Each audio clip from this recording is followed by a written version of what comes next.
Using the pen tool and shapes, you can create custom frames as well. So you are not confined to the rectangular or elliptical frames. You can pretty much do whatever you want. So let me just show you quickly what I mean. I'm going to select the direct selection tool, and with this I would like to only change this corner here. So I just click and drag over it. So make sure only this point is selected, and I can see that the others are white, so that means they are not selected. And now if I click on this point and move it around, you can see that I can adjust the frame or the corner of the frame and create a completely custom frame. We can do the same with the other points as well, so I can move any of them around and then create an interesting frame like this. If I use the pen tool, which is the keyboard shortcut is P to select it, but it's here in the toolbar, with this tool I can do even more. I can place on the curve itself, or the path around the shape itself, I can place new anchor points by clicking on it. There's a new point there, there's another point here, and changing back to the direct selection tool, I can again just select these points and move them around. So I can even create interesting effects like that. If I select once again the pen and I hold down Alt while I click on a point, I can turn one point into a rounded corner, and I can click and drag to create the curve itself.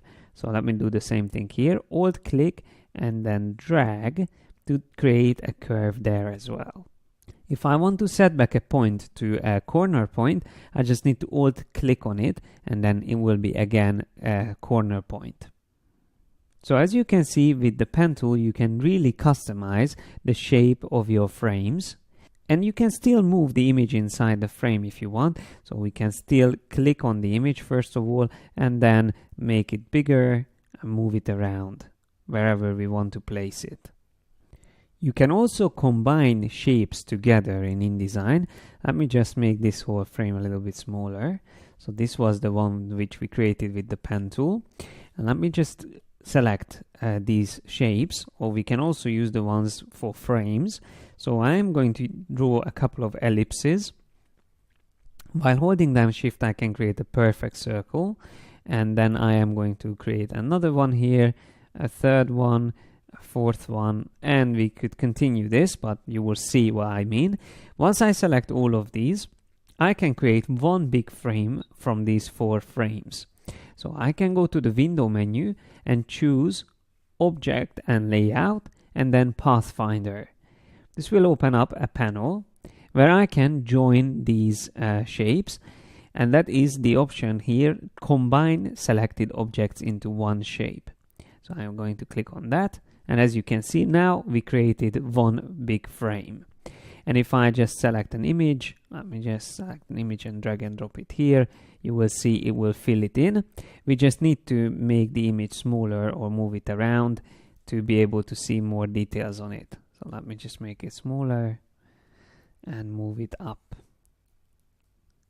Something like that. So that's another way of creating a custom frame. But there's also another way. If you have Illustrator, you can create completely custom illustrated objects, vector objects, and then move them into InDesign and then turn them into a frame. You can also do that. Let me just show you how I do it. So I go to Illustrator, and here I already created a couple of shapes. Let me start with this one. I selected it and I press Command C or Control C on PC. Then go back to InDesign and Command V or Control V on PC, I paste it in. So there's the shape, and now all I need to do is to drag an image into it. So let's just drag this one into the frame or the object, and now it's turned into a frame for this image. Once again, I can make the image itself smaller and then just move it into place. So this is what you need to know about using the pen tool, the Pathfinder, and Illustrator for creating custom frames. In the next video, I'm going to talk about frame fitting options, which will help you to always fit an image into its frame.